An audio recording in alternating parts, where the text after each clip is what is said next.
الرحیم، مہتاب حیدر ایک نئے ایپیسوڈ کے ساتھ حاضر ہے، اور آج وہ خبر آ گئی جس کا انتظار تھا، اور وہ خبر یہ ہے کہ آپ نے دیکھا ہوگا کہ پچھلے 1 سے 2 مہینے کے اندر ہم اس پہ 2 سے 3 ویلاگ کر چکے تھے کہ جس میں میں اس بات کا عندیہ دے رہا تھا کہ جو فائنانس منسٹر ہیں ان کو تبدیل کیا جائے گا۔ یہ الیکشن سے پہلے بھی جو سینٹ کے الیکشن ہوئے اس سے پہلے بھی فائنانس منسٹر کے اوپر بڑا پریشر تھا۔ یہ پریشر کا آغاز اس ٹائم ہوا جب ہائی کورٹ نے ایک فیصلہ دیا کہ جو ایڈوائزرز ہیں وہ ECC کو چیئر نہیں کر سکتے، تو اس وجہ سے پرائم منسٹر عمران خان کو عبدالحفیظ شیخ صاحب کو وزیر خزانہ بنانا پڑا، اور آئین کی جو اوبلیگیشنز ہیں اس کے تحت جب ان کو بنایا گیا تو 6 ماہ کے اندر ضروری تھا کہ انہیں کسی بھی ایک ہاؤس سے الیکٹ کروایا جائے، یعنی یا تو انہیں لوور ہاؤس سے نیشنل اسمبلی کا ممبر بنایا جائے یا سینٹ سے ایز اے سینیٹر ان کو الیکٹ کروایا جائے۔ تو حکومت نے پلان کیا کہ ان کو سینٹ کا الیکشن وہ اسلام آباد سے لڑوائیں گے۔ ایک تو مجھے سمجھ نہیں آئی کہ اسلام آباد سے انہیں الیکشن کیوں لڑوایا گیا، حالانکہ ڈاکٹر شیخ صاحب بنیادی طور پر یہ چاہتے تھے کہ وہ سندھ سے الیکشن لڑیں، اور اگر وہ سندھ سے الیکشن لڑتے تو شاید کامیاب ہو جاتے۔ تو ایک تو یہ بھی اس کے پیچھے ایک کنسپریسی تھیوری ہے کہ ان کو اسلام آباد سے الیکشن لڑوا کر ہروایا گیا، لیکن چلیں یہ PTI کے لوگ زیادہ بہتر بتا سکتے ہیں کہ اس کے پیچھے کوئی کنسپریسی تھی یا نہیں تھی۔ لیکن اس کے بعد کیا ہوا؟ اس کے بعد یہ ہوا کہ ڈاکٹر حفیظ شیخ صاحب پرائم منسٹر کے پاس اپنا ریزگنیشن لے کر گئے۔ پرائم منسٹر نے انہیں کہا کہ ہم آپ کو ایڈوائزر لے لیں گے، آپ ریزگنیشن نہ کریں۔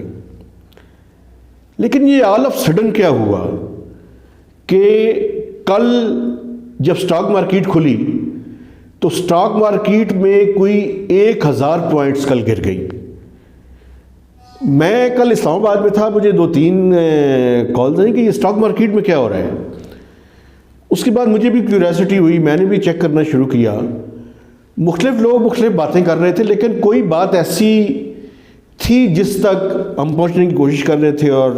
نہیں پہنچ پا رہے تھے۔ مثلا کچھ لوگوں نے مجھے کہا کہ پنجاب کے جو پینشن فنڈز ہیں وہ انہوں نے وڈرا کر لیے، تو اس وجہ سے سٹاک، لیکن وہ کوئی اتنی بڑی وڈرال نہیں تھی۔ اس کا مطلب یہ ہے کہ سٹاک مارکیٹ کے جو میجر پلیئرز ہیں ان کو پتہ تھا کہ فائنانس منسٹر کو تبدیل کیا جا رہا ہے، اور ان تک یہ خبر پہلے پہنچ گئی تھی۔ ہوا یہ کہ کل ایک تو رات کو، یعنی سنڈے کی رات کو، کچھ چیزوں کے بارے میں کوئی ڈسکشن ہوئی پرائم منسٹر عمران خان کی ڈاکٹر حفیظ شیخ صاحب کے ساتھ، لیکن آپ کو پتہ ہے کہ عمران خان صاحب کا کرونا ٹیسٹ پازیٹیو ہے، تو منڈے کی صبح دوبارہ کال پہ ان کی گفتگو ہوئی۔ چونکہ ڈاکٹر حفیظ شیخ صاحب کی بھی سننے میں آیا کہ کوئی طبیعت ٹھیک نہیں تھی۔ اس گفتگو کے دوران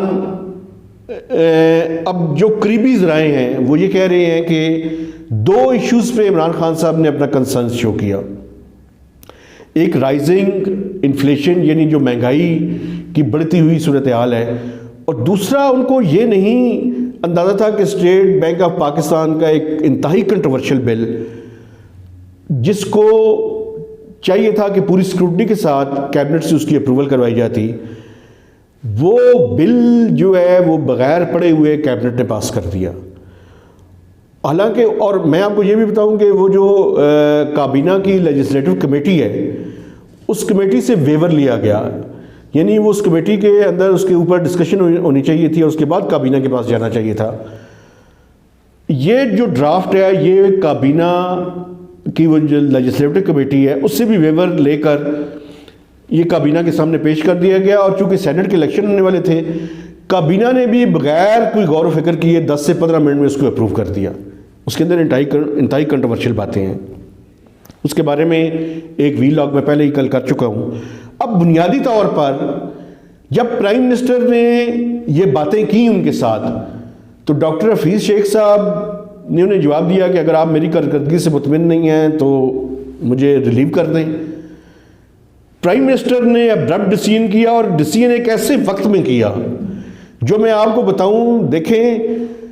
پاکستان جب سے پی ٹی آئی کی گورنمنٹ آئی ہے پہلی دفعہ یہ انٹرنیشنل کیپٹل مارکیٹ میں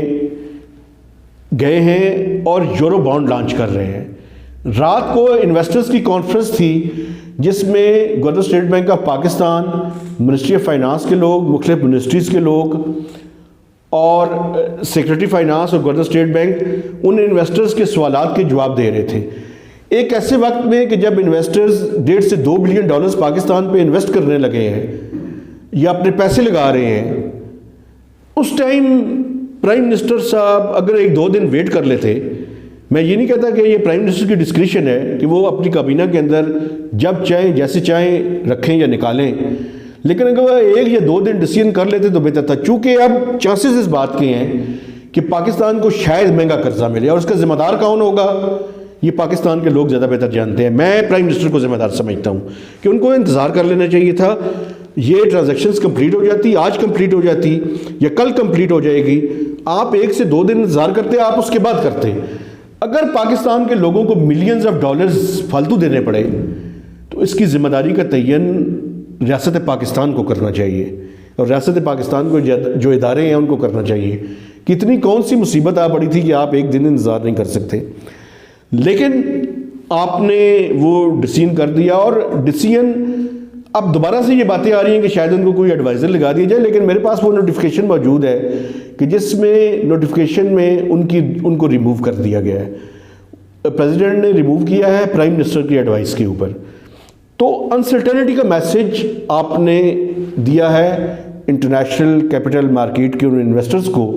جو پاکستان کے اوپر اپنا سرمایہ لگانے لگے ہیں. ایک تو پی ٹی آئی کی، پہلے ہی میں اس کو کیا لفظ استعمال کروں، یہ جہالت تھی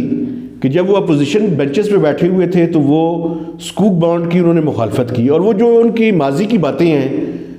وہ کہتے تھے ایئرپورٹ بیچ دیا، ایئرپورٹ کو گروی رکھ دیا. حالانکہ اس ٹائم سکوک بانڈ اگر پاکستان کرتا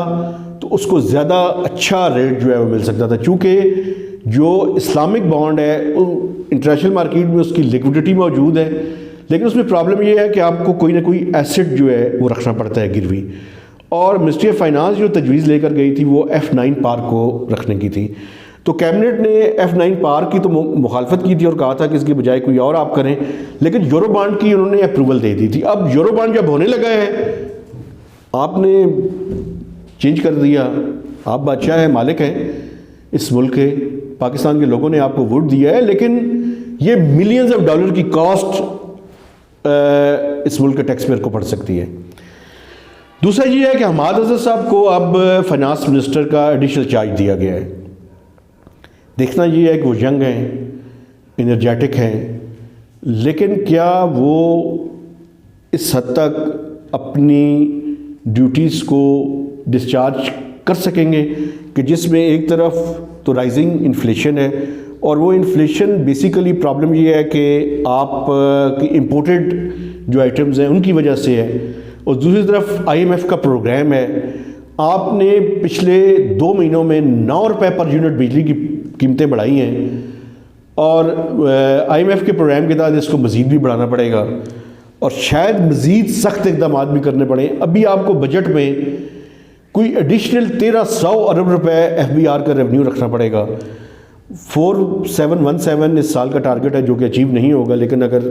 اگلے سال کا ٹارگٹ کچھ 6000 ارب روپے، یعنی 1300 ارب روپے ہے، جس میں 700 ارب روپے کے نئے ٹیکس لگانے پڑیں گے. تو یہ پھولوں کی سیج نہیں ہے، یہ کانٹوں کی سیج ہے. لیکن دعا ہے کہ یہ پاکستان کی اکانومی کو سٹیئر کریں اور اس کرائسس سے نکال کے ہمیں گروتھ کی طرف لے کر جائیں. لیکن اس کے لیے ایک ویژن چاہیے، اور اگر آپ نے جو اسٹیٹ بینک کا موجودہ امینڈمنٹ بل ہے اسی کو پاس کروانا ہے تو پھر تو میں سمجھتا ہوں کہ پاکستان کے لوگوں کو IMF کی ڈکٹیشن کے لیے تیار رہنا چاہیے، اور اس بات کے لیے بھی تیار رہنا چاہیے کہ گورنر جو باقر رضا ہیں وہ زیادہ ڈرائیونگ سیٹ کے اوپر ہوں گے. آپ ان کے چھوٹے بن کر اگر کریں گے تو پھر تو پاکستان کی اکانومی کی بہتری نہیں ہو سکتی. لیکن آپ کو فور فرنٹ پہ آنا چاہیے، اور فور فرنٹ پہ آ کر جو ڈاکٹر حفیظ شیخ صاحب کی غلطیاں تھیں، مثلا ان کی سب سے بڑی غلطی یہ تھی کہ وہ انویسٹر سے بات نہیں کرتے تھے، وہ بزنس مین سے بات نہیں کرتے تھے، وہ جرنلسٹ سے بات نہیں کرتے تھے۔ تو آپ پرو ایکٹیو ہوں، صحافیوں سے بات کریں، جو آپ کا نیریٹو ہے وہ بتائیں، بار بار بتائیں، انویسٹر سے بات کریں، بزنس مین سے بات کریں، ایک کانفیڈنس بلڈ کریں اور اپنا ایک نیریٹو بلڈ کرنے کی کوشش کریں، اور جو پی ٹی آئی کا مینیفیسٹو ہے اس کے مطابق چلیں۔ تو میں سمجھتا ہوں کہ اکانومی کو ابھی بھی اس موجودہ مشکل صورتحال سے نکالا جا سکتا ہے، لیکن اس کے لیے ایک ویژنری، ایک لیڈ کرنے والی جو ہے وہ لیڈرشپ چاہیے، بجائے اس کے کہ جیسے ڈاکٹر شیخ صاحب کا لیڈ بیک ایٹیٹیوڈ تھا، لتھارجک، 11-12 بجے آفس آنا، 2-3 بجے گھر واپس چلے جانا، اس طرح کا ایٹیٹیوڈ نہیں چاہیے، بلکہ پرو ایکٹیو ایک ایٹیٹیوڈ چاہیے تاکہ ہم اکانومی کو آگے لے کے جا سکیں۔ مہتاب حیدر کو نئے ایپیسوڈ تک اجازت دیجیے، خدا حافظ۔